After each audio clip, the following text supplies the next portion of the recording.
Assalamualaikum warahmatullahi wabarakatuh. Di sini saya akan menjelaskan tentang perencanaan usaha kerajinan berdasarkan kebutuhan dan keinginan pasar lokal. Untuk menjadi wirausahawan yang sukses, diperlukan perencanaan usaha yang baik dan benar yang terdiri dari beberapa aspek berikut. Yang pertama, komponen perencanaan usaha.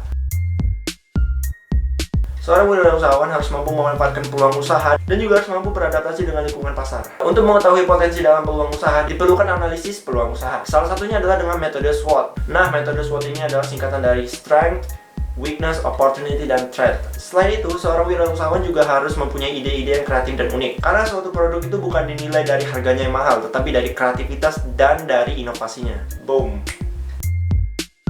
Nah, dalam ilmu manajemen, sumber daya itu dikategorikan menjadi 7, yaitu money, man, material, machine, method, market, dan information.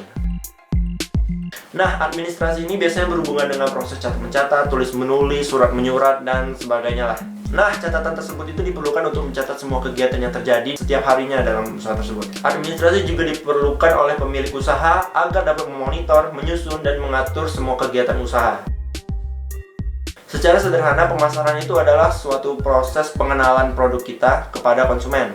Biasanya pemasaran ini berhubungan dengan periklanan, public relation, promosi, dan penjualan. Proposal usaha ini berisi dokumen-dokumen tentang usaha apa yang ingin kalian rencanakan. Oke, yang kedua, sistem produk kerajinan.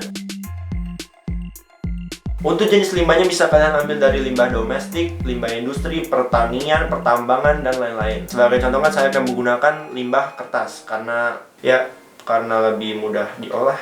Jadi untuk membuat kerajinan dari limbah kertas ini alat-alatnya juga sederhana. Contohnya kayak gunting, cutter, lem, penggaris, dan lain-lain. Untuk teknik pembuatannya kalian bisa menggunakan teknik pilin, teknik tempel, teknik cetak, teknik mix material, dan lain-lain. Kerajinan dari limbah kertas itu banyak banget macam-macamnya. Ada yang membuat kotak tisu dari kertas, ada yang membuat tas dari kertas, ada yang membuat lampu hias dari kertas, mungkin ada yang membuat lemari juga dari kertas.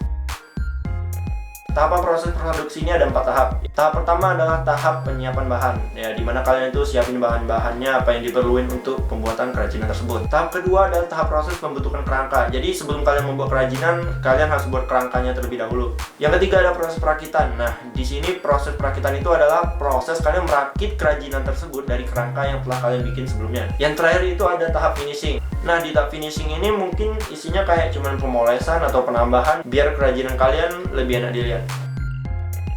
Nah, kalau ini tergantung dari produknya sendiri ya. Nah, contohnya lampu hias nih, kegunaannya itu bisa digunakan sebagai hiasan atau mungkin sebagai tempat lampu.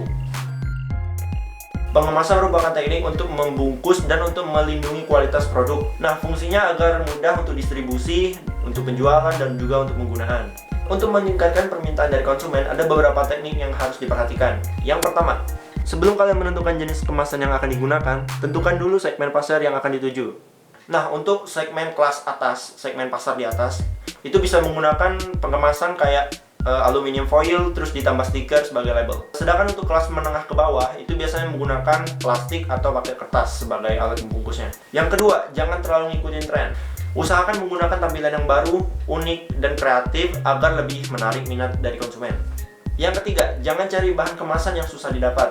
Karena nih, jika kalian pakai bahan kemasan yang susah didapat itu, kemudian bahannya itu habis, ya otomatis kalian harus ganti dengan bahan yang lain kan. Sedangkan kalau misalnya konsumen kalian itu udah suka dengan bahan yang sebelumnya, terus gimana dengan bahan barunya? Mungkin konsumen udah nggak tertarik lagi. Yang keempat, jika ini adalah produk makanan, kalian harus perhatiin mutu makanan dan ada label sertifikasi halal.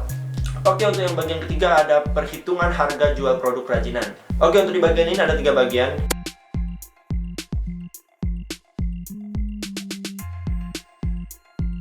Harga jual produk adalah sejumlah harga yang dibebankan kepada konsumen yang terdiri dari harga biaya produksi dan biaya di luar selain biaya produksi tersebut. Contohnya kayak biaya distribusi dan biaya promosi. Biaya produksi sendiri itu adalah biaya-biaya yang dikeluarkan untuk proses pembuatan produk tersebut. Nah, untuk biaya produksi sendiri punya 3 unsur. Yang pertama ada biaya bahan baku, yang kedua ada biaya tenaga kerja, yang ketiga biaya overhead. Biaya overhead itu dibagi lagi menjadi 2, ada biaya overhead tetap dan ada biaya overhead variable. Jadi untuk biaya overhead tetap itu walaupun jumlah produknya berubah-ubah, harganya tetap. Kalau biaya variabel itu tergantung dari jumlah produknya. Nah, semua dari biaya-biaya itu tadi disebut dengan harga pokok produksi atau HPP. Nah, HPP sendiri itu terbagi menjadi dua lagi, terbagi dengan cara dua pendekatan. Yang pertama ada full costing, jadi dia itu memperhitungkan semua unsur biaya ke dalam HPP. Yang kedua ada variable cost, itu bedanya dia cuma memperhitungkan biaya variabel aja. Nah, dalam menjalankan suatu usaha pasti ada aja yang namanya masalah.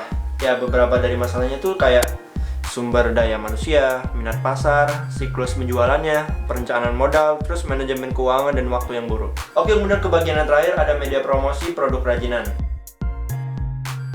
Nah, untuk fungsi promosi bisa sebagai pemberi informasi, bisa sebagai pembujuk konsumen, sebagai pengingat konsumen tentang produk kita, dan juga sebagai penambah nilai produk kita.